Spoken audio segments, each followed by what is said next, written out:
দর্শক এবার জানাবো পুঁজিবাজারের খবর। সপ্তাহের শেষ কার্যদিবসে ঢাকায় স্টক এক্সচেঞ্জ ডিএসসিতে সূচকের ঊর্ধ্বমুখী প্রবণতায় দিয়ে চলছে লেনদেন। সবশেষ বাজার পরিস্থিতি জানাতে যাচ্ছি ডিএসসির ওয়েবসাইটে।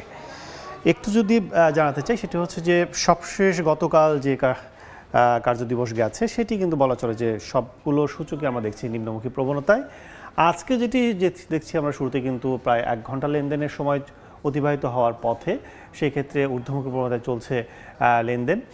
এখন পর্যন্ত ডিএসসির এক্স প্রধান সূচক 5 পয়েন্ট বেড়ে অবস্থান করছে 5111 পয়েন্ট। এছাড়া 0 পয়েন্ট বেড়ে কিন্তু অবস্থান করছে 1148 পয়েন্টে ডিএসসির সরিয়া সূচক, এবং ডিএসসি 13 সূচক 3 পয়েন্ট বেড়ে অবস্থান করছে 1881 পয়েন্টে। এছাড়া 64,062টি শেয়ার হাতবদল হয়েছে, যার বাজার মূল্য দেখছি আমরা 99,77,00,000 টাকা।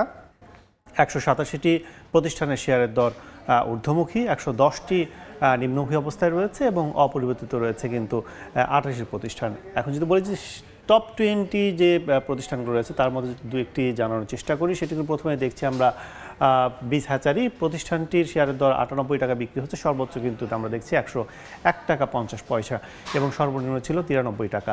2 নম্বর অবস্থানে রয়েছে উত্তরা ব্যাংক, প্রতিষ্ঠানটি 25 টাকায় শেয়ার বিক্রি হচ্ছে, সর্বোচ্চ ছিল 25 টাকা 40 এবং সর্বনিম্ন হচ্ছে 25 টাকা।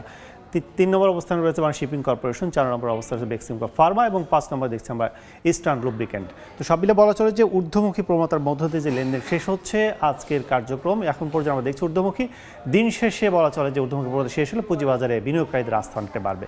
এই ছিল ডিএসসির সবশেষ।